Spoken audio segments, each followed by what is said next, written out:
Sir அவங்க சொல்கிறதுல ஒரு 2-3 மட்டும் என் கவனத்துக்கு வந்ததை மட்டும் நான் சொல்லலாம்னு நினைக்கிறேன் சார்.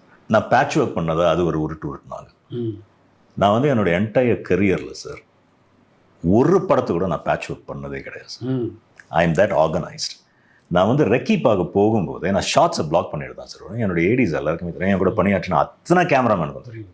நான் ஷார்ட்ஸ் அங்கேயே பிளாக் பண்ணிடுவேன் சார். நான் வந்து ஸ்பாட்டில் போய் நின்றுக்கிட்டு ஓகே எங்கே ஷார்ட் வைக்கலாம் அப்படின்ற அந்த ஒரு அதுக்கு நான் காலம் எடுத்துக்கிறதே இல்லை. ஏன்னா அதுக்கு முன்னாடியே நான் பிளான் பண்ணிடுவேன்.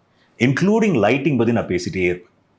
ஒரு கேமராமேன்ட்டு நமக்கு இந்த சீன் வந்து எப்படி வரணும், எங்கே நம்ம வந்து பிளாக் வைக்க போகிறோன்றது முதற்கொண்டு நான் வந்து பேசிக்கிட்டே இருப்பேன். என்னுடைய லைஃப்லேயே நான் பேட்ச் ஒர்க் பண்ணது கிடையாது. பேட்ச் ஒர்க்னு ஒரு உருட்டு நான். அதுக்கப்புறம் இன்னொன்று சார், அதுதான் எனக்கு வந்து ரொம்ப என்னடா இப்படியெல்லாம் பேசுகிறாங்களே அப்படின்னு நினைக்க தோணுச்சு.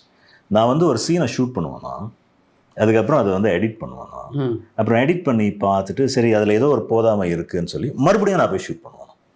இந்த மாதிரி தான் தெரியும் எடிட் இந்த மாதிரி என்னுடைய கரியர்லேயே நடந்தது கிடையாது சார். அண்ட் அதுவும் குறிப்பாக இந்த படத்தில் I can't do it with people like Ajith sir and Arjun sir.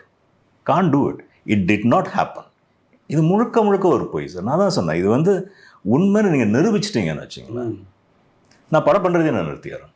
உங்களால் நிரூபிக்க முடியலன்னா அட்லீஸ்ட் பொய் சொல்கிறது நிறுத்துறீங்களா? அவ்வளோதான். பேட்ச் ஒர்க் நாங்கள் ஷூட் பண்ணதை எடிட் பண்ணி போடுவேன் அப்படின்னாங்க.